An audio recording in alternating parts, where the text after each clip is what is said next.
Hey everyone, it's your favorite One Guy here coming at you with a third deck tech for our wonderful Impulse ZAFT red purple deck. So let's go over some changes that we've done. I'm going to post the new old deck list right here so you can see it, and then we'll go over some of the changes. We are currently running for Zaku Warrior. This is our generic 2-1-2-2 link. It does have ZAFT, and it is part of the Minerva squad, and it is a purple card. So that's exactly what we need for our Saviour Gundam. After that, we are running 3 Dual Gundam. Now, Dual Gundam is great because he can, he is a ZAFT unit, but he also does the ZAFT generic trait. He's a 3-2-3-3, and then when he has 5 AP, he gets Breach 3, which is very helpful because you want to slap on Shin onto him, or you can slap Rao. Atherin, just know that with Atherin, you don't get the Breach 3 unless you have a base or a way to boost it. So, but we do run it for the early game aggression. Next, we are running a key card in this deck, the Impulse Gundam. Now, the Impulse Gundam is a 3-2-3-3 ZAFT Minerva squad, links with Shin. Cool thing about it is you don't really need the link. Well, you can use the link of Shin to swing in early.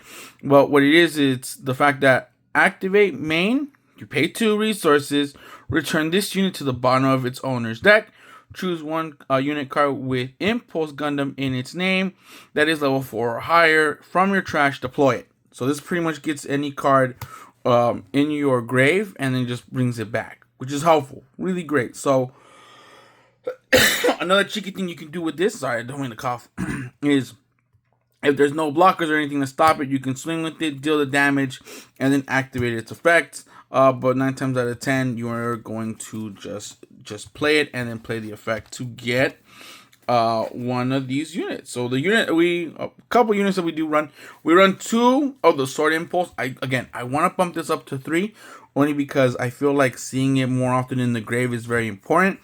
There are some games where I'm like, dang, I really wish I had Sword Impulse in grave, because that way it would have been able to kill a block or anything like that.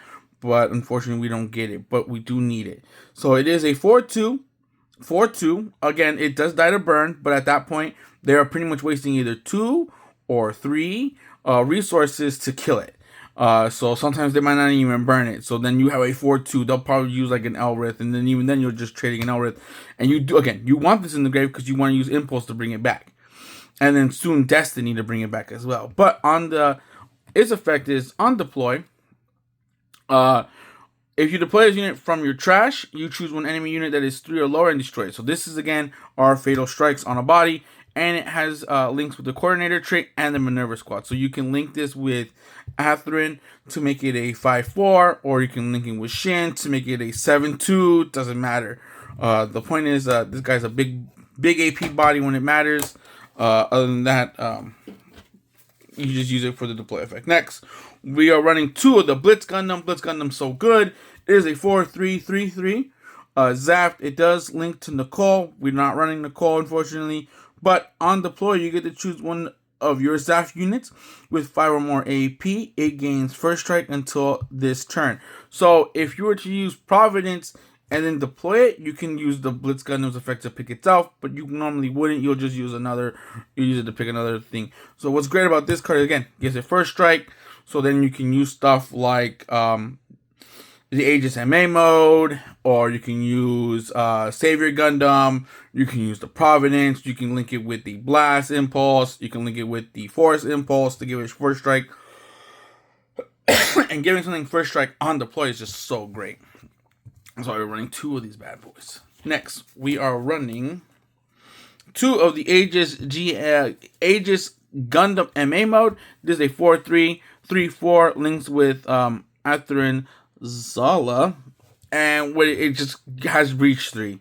So with Atherin, it becomes a 4-6, and then with Shin, it becomes a 6-4, and then with Rao, it becomes a 5-5.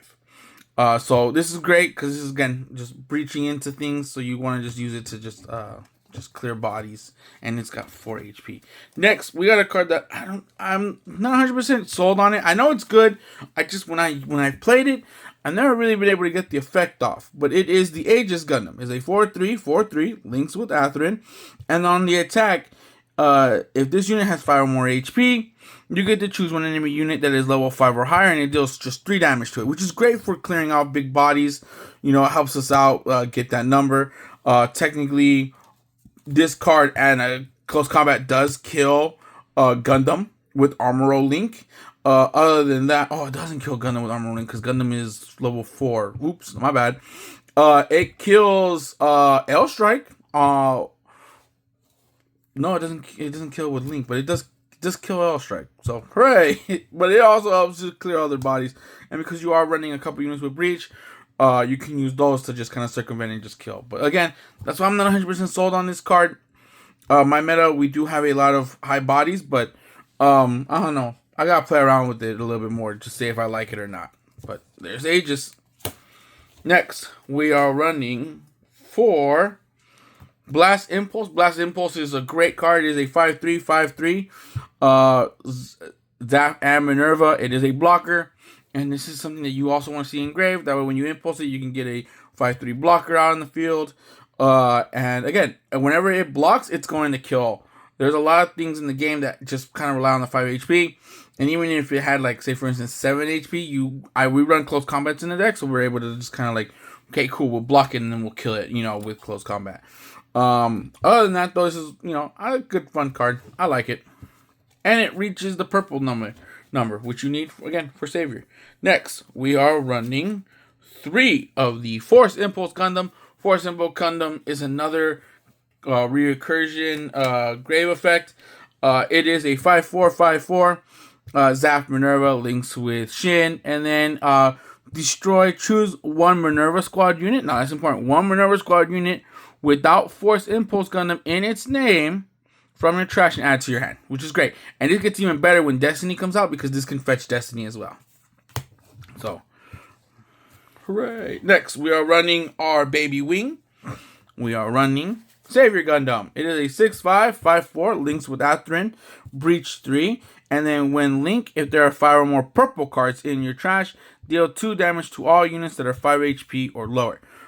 Pretty much a great card, in my opinion. Again, the Breach 3 is really good, and when Atherin, you're able to pretty much hit everything for 2, and then use Atherin's effect to hit anything level 5 or lower that's active. So it's, again, a lot of blockers. And then because of Breach, it pretty much deals damage to shields. The cool thing about it is it just needs 5 purple cards, so it doesn't need 5 purple units, doesn't need 5 purple Minerva, doesn't need 5... the restrictions aren't crazy, right? So that's why it's amazing. So we run 3. If I could run 4, that'd be great. But because it does rely on the link, 3 is a good number. Next, we are running 3 of the Providence Gundam. When Destiny comes out, you must believe that Providence Gundam goes out, and then Destiny takes its place. But it is a 7/5/5/5, links with Rao, and then during pair ZAFT pilot, so any ZAFT pilots, which we are running, at least 3 different ZAFT pilots, all your ZAFT units get +2 AP, and this only happens during your turn, so always remember that. And then on the attack, you choose one enemy unit, you deal 1 damage to that unit for each 4 AP this unit has, which already does 1 damage by itself, but if you link Shin to it, it deals 2, and then once you play the base, which you are playing, the base that gives it 3, plus the fact that you have your ZAFT, it makes it into, I believe, if my math is correct, 8, 9, 10, 11, 12. So it hits it right, 12, 13. So it hits it right for a plus 3 damage on swing with that base. Next, we are going to the pilots. We are running for Shin Asuka. So this is a 4/1 +3 AP pilot. And then on the attack, if it's a Minerva squad unit that it's linked when it's under, you get to get one of your resources and set it as active. So that's very helpful. Suletta does it on as long as she's linked, and so when Shin does it, same thing. But the only thing is it has to be Minerva. So always bear that in mind. There have been times where I made that mistake where I'm using dual Gundam and I go, cool, restand. But that's not how it's supposed to go. It's Minerva only. But that's why later on we'll just remove dual Gundam for Minerva Squad when GDO4 comes out. Next, we're running 4, Hathor and Zala. It is a 1-2 level 4 cost 1 pilot when linked. So that's the important thing. When linked during this turn, this unit may choose an active enemy unit that's level 5 or lower as its attack target. So he is a beefy boy. He makes any unit that he falls under a little bit beefier. And then if you can get anything that's like the 5 AP for the dual Gundam or just the MA mode or the Saviour. So those are technically his 3 targets. And they all, guess what? All have breach. So he's able to like keep breaching. Except for Aegis. But Aegis gives, burns for 3. Next, we are running 2 of the RAL. He is a 4-1-2-1 pilot. Again, I do apologize. I'm getting over this cough. I swear to God, guys, I'll get better one day. When linked, choose one ZAFT base from your trash and add it to your hand. This is great to get the 6-1 base, or if you want, you can get the Minerva, or if you're running any other ZAFT base, you get that, but that's why we run him, because he's helpful like that. And he's also 2-1, so he activates dual. Next, we are running 4 of the close combats. Close combat is our good burn card. If you don't have close combats, you can use Battle of Aces from the starter deck. If you don't have that, you can use Improved Techniques from GDO3, Steel Requiem, and then those are kind of be your substitutes for the burn. In my opinion, just collect get close combats. They're in the starter deck, the Clan Unity one, so they shouldn't be too expensive. But yeah.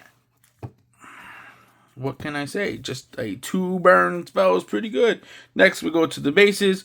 We are running and I do apologize for ruining this pronunciations. Is it Jachindu? I believe that's how it is. It's a level 6 one drop base, but it has 6 HP, so that's really good. It is ZAFT. And then on deploy, you get to add 1 shield to your hand, then choose 1 ZAFT unit. That unit gets 3 AP this turn. It says friendly too, so make sure it's friendly. Make sure it's yours. But it gets 3 AP, so that's good. It helps out with if you have it, dual Gundam to activate the breach, and then also if you were to pick something, you can use Blitz Gundam to give it first strike. Next, we are running 2 of the Minerva. Part of me wants to run more because I feel like this card really is needed in the deck. I think you need to run 3, but again, I replaced it for the 2 of the 3 6 HP bases. So you kind of have to give and choose, right? But if it's up to me, I might, again, some changes in the deck. Definitely going to try to add at least a 3rd Minerva to it, and then a 3rd Sword Impulse, and then juggle around with some more numbers. I don't know yet. It is a 2-1 base. It is 5 HP. And then on deploy, you can add a shield to your hand. And then if it's your turn, remember it's got to be your turn. You can then look at the top 2 cards from the top of your deck, choose one, throw it in the grave, and then choose the other one, keep it on top. So that kind of helps out with the grave synergy. So that's what this deck, kind of hit or miss with that. Right now we are going to be listing the deck list right now on screen. So personal time. Main weakness of this deck, I'm gonna be honest with you guys, it is definitely blockers, or like heavy blockers, and not having access to a lot of burn, in my opinion. So obviously, some of the cards we can take out might be like dual Gundams, I don't know yet. Providence does come out a little bit on the late side, in my opinion, but we'll see. I don't know.